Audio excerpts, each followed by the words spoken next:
भारतीय राष्ट्रीय आंदोलन के 1885 से 1905 की अवधि को क्या कहा जाता है? सही जवाब होगा ऑप्शन ए उदारवादी चरण। भारतीय इतिहास में वर्ष 1885 किस कारण से प्रसिद्ध है? सही जवाब होगा ऑप्शन ए भारतीय राष्ट्रीय कांग्रेस की स्थापना के कारण। 1885 से 1905 के काल के भारतीय राष्ट्रीय आंदोलन में उदारवादी नेताओं का प्रभुत्व था। उनके आंदोलन का मुख्य ढंग क्या था?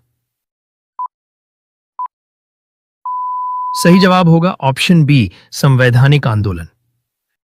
निम्नलिखित कांग्रेसी नेताओं में से किसको भारत का महान वृद्ध व्यक्ति, grand old man of India कहा जाता है? सही जवाब होगा ऑप्शन सी दादा भाई नौरोजी को। किस गवर्नर जनरल के कार्यकाल के दौरान भारतीय राष्ट्रीय कांग्रेस बनी थी? सही जवाब होगा ऑप्शन सी लॉर्ड डफरिन के कार्यकाल के दौरान। आधुनिक भारतीय इतिहास में गोकुलदास तेजपाल संस्कृत महाविद्यालय क्यों प्रसिद्ध है? सही जवाब होगा ऑप्शन ए भारतीय राष्ट्रीय कांग्रेस का प्रथम अधिवेशन वहीं पर हुआ था।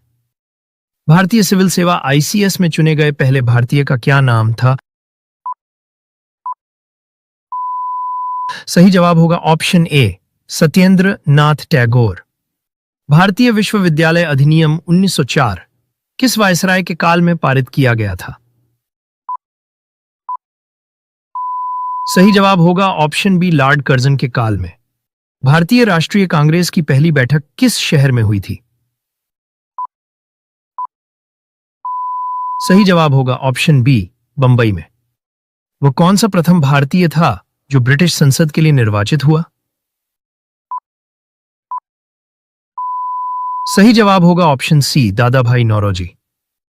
इंडियन नेशनल कांग्रेस के संस्थापक कौन थे?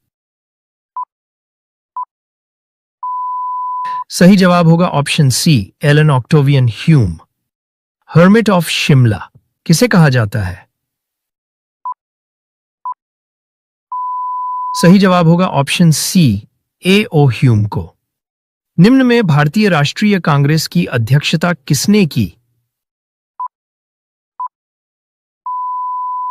सही जवाब होगा ऑप्शन सी दादा भाई नौरोजी ने।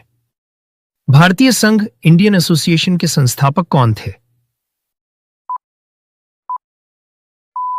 सही जवाब होगा ऑप्शन डी सुरेंद्रनाथ बनर्जी। भारतीय राष्ट्रीय कांग्रेस की स्थापना किस वर्ष की गई थी? सही जवाब होगा ऑप्शन सी 1885 में। निम्न में से कौन नरमपंथियों में नहीं थे? सही जवाब होगा ऑप्शन बी बाल गंगाधर तिलक। भारतीय राष्ट्रीय कांग्रेस में निम्न में से किसको नरमदलीय नेता के तौर पर नहीं जाना जाता था? सही जवाब होगा ऑप्शन ए बाल गंगाधर तिलक को। A nation in the making नामक पुस्तक किसने लिखी? सही जवाब होगा ऑप्शन सी सुरेंद्रनाथ बनर्जी ने।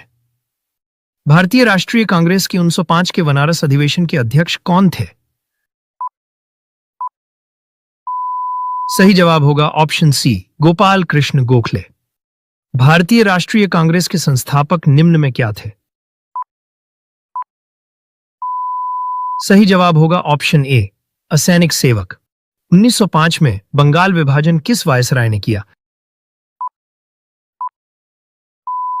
सही जवाब होगा ऑप्शन बी लॉर्ड कर्जन ने। दादा भाई नौरोजी ने 1866 में ईस्ट इंडिया एसोसिएशन की स्थापना कहां की थी? सही जवाब होगा ऑप्शन ए लंदन में। निम्नलिखित में से कौन भारतीय राष्ट्रीय कांग्रेस के स्थापना अधिवेशन में उपस्थित नहीं थे? सही जवाब होगा ऑप्शन डी सुरेंद्रनाथ बनर्जी। भारतीय राष्ट्रीय कांग्रेस के पहले अध्यक्ष कौन थे? सही जवाब होगा ऑप्शन बी व्योमेश चंद्र बनर्जी। 1870 में पूना सार्वजनिक सभा की स्थापना किसने की थी? सही जवाब होगा ऑप्शन बी महादेव गोविंद रानाडे ने। लैंड होल्डर्स सोसाइटी कलकत्ता के संस्थापक कौन थे? सही जवाब होगा ऑप्शन बी, द्वारकानाथ टैगोर। निम्नलिखित भारतीय नेताओं में से कौन ब्रिटिश द्वारा इंडियन सिविल सर्विस से बर्खास्त किया गया था? सही जवाब होगा ऑप्शन बी, सुरेंद्रनाथ बनर्जी। भारतीय राष्ट्रीय कांग्रेस के प्रथम सत्र की बैठक में कितने प्रतिनिधियों ने भाग लिया था? सही जवाब होगा ऑप्शन ए, 72 प्रतिनिधियों ने। इंडियन एसोसिएशन द्वारा कलकत्ता में आयोजित अखिल भारतीय राष्ट्रीय सम्मेलन इंडियन नेशनल कॉन्फ्रेंस कब हुआ था? सही जवाब होगा ऑप्शन सी, 1883 में। निम्नलिखित में किसने एक सार्वजनिक भाषण में राष्ट्रीय कांग्रेस पर हमला किया तथा उसे जनता के एक बहुत सूक्ष्म भाग, माइक्रोस्कोपिक माइनॉरिटी का प्रतिनिधि बताकर उसकी हंसी उड़ाई? सही जवाब होगा ऑप्शन ए, लॉर्ड डफरिन ने। भारतीय राष्ट्रीय कांग्रेस के साथ इंडियन एसोसिएशन का विलय कब हुआ था? सही जवाब होगा ऑप्शन बी, 1886 में।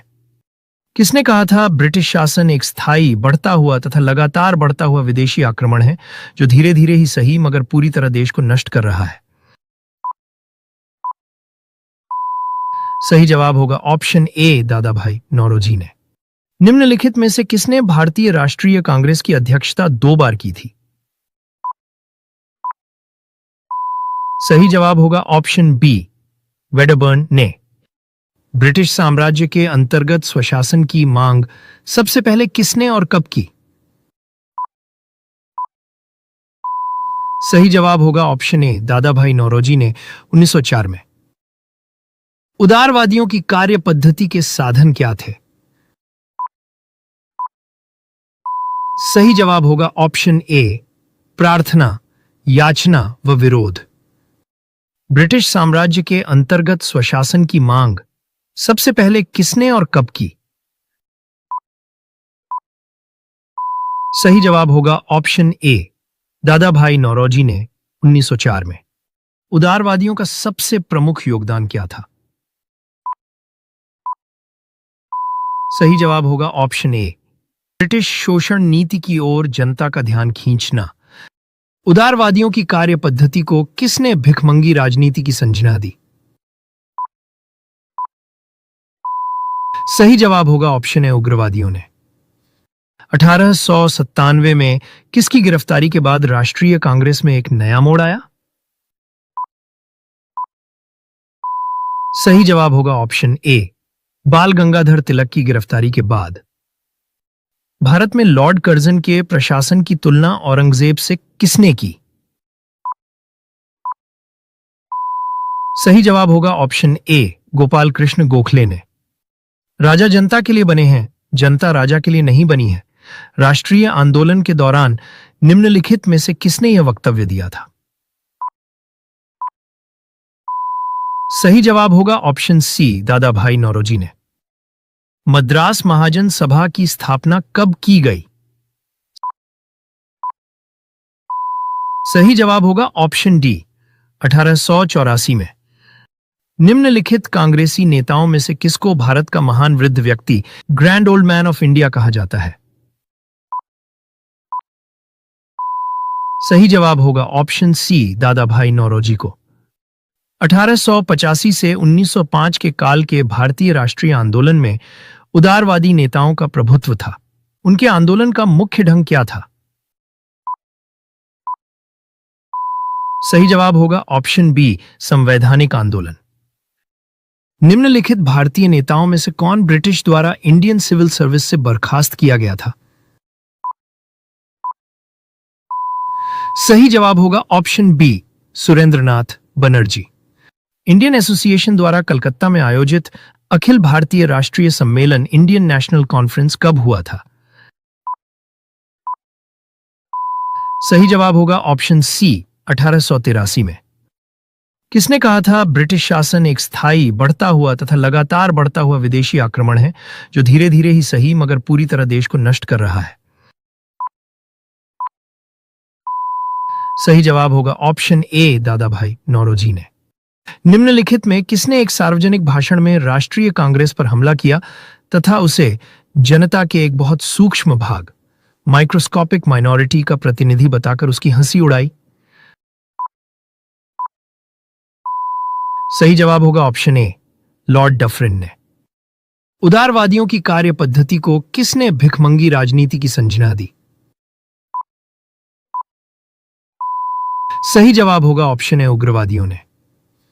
राजा जनता के लिए बने हैं, जनता राजा के लिए नहीं बनी है। राष्ट्रीय आंदोलन के दौरान निम्नलिखित में से किसने यह वक्तव्य दिया था? सही जवाब होगा ऑप्शन सी, दादा भाई नौरोजी ने।